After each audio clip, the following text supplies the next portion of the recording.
Good morning, sisters and brothers. How are you today?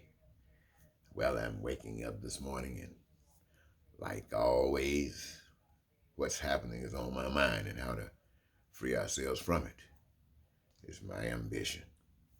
And so, what I was focusing on this morning and got my attention, I share with you, is that normalcy. Normal, the things that we pay so much today just to get back to, just some normalcy of things. You see, over the past, we have grown in normalcy. That's all we've lived, what is normal.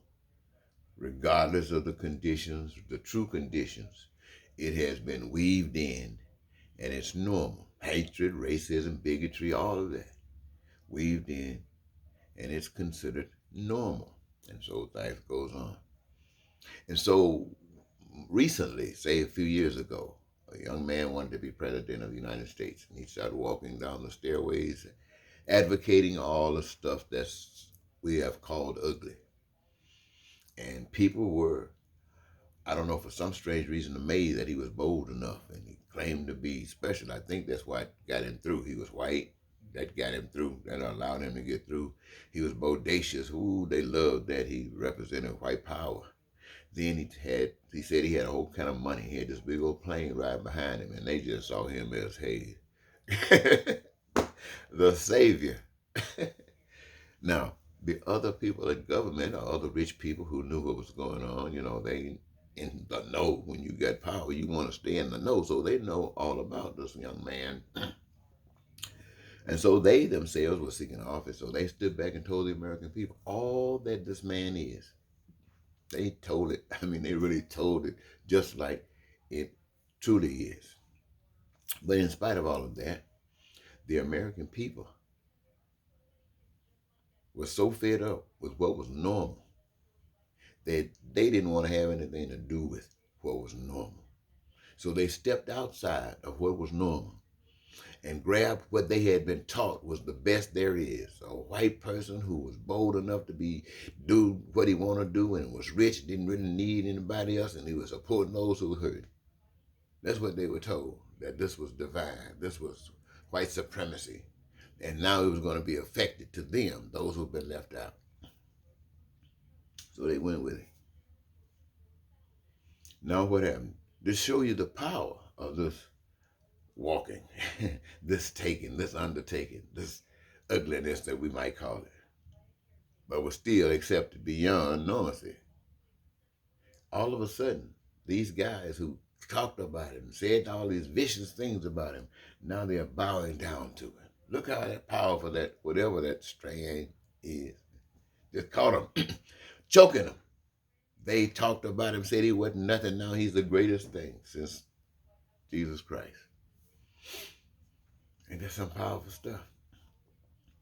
And now, when enough people said, "Oh, wait a minute, we got to stop this somehow," so they threw him out, and he tried every trick in the book to stay in.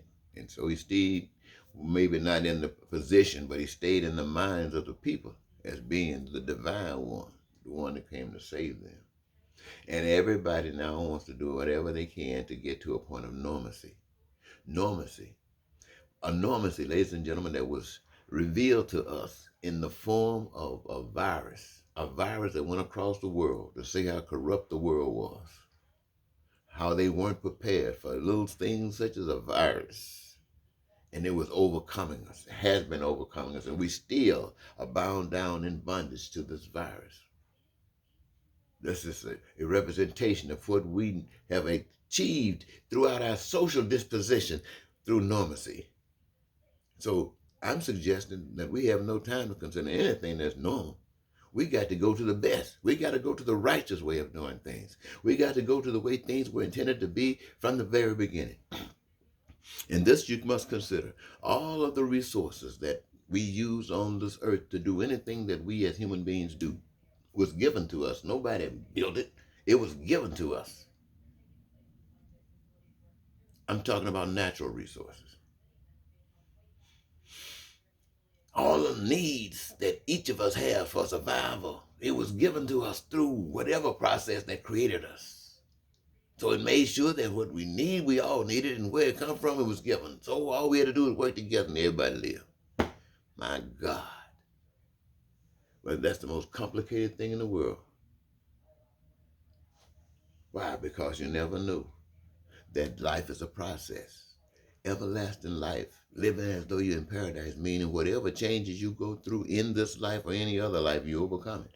You overcame it in the womb. You grew from the died to that world and came into this world. You're training. You're going through the process of developing yourselves to go on to the next channel because you're definitely going to die, whether living through whatever crisis you have to go through or whether standing up being bold or they reject you and say, you got to go.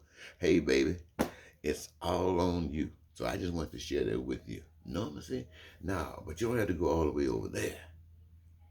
You can always go up, believing that the power that is of God lives in you and you become a physical manifestation of the God of love. And I tell you what, when you stand on that stage, there's no one that can condemn you and you can walk away regardless of what. Until next time, Eddie Marcus saying goodbye.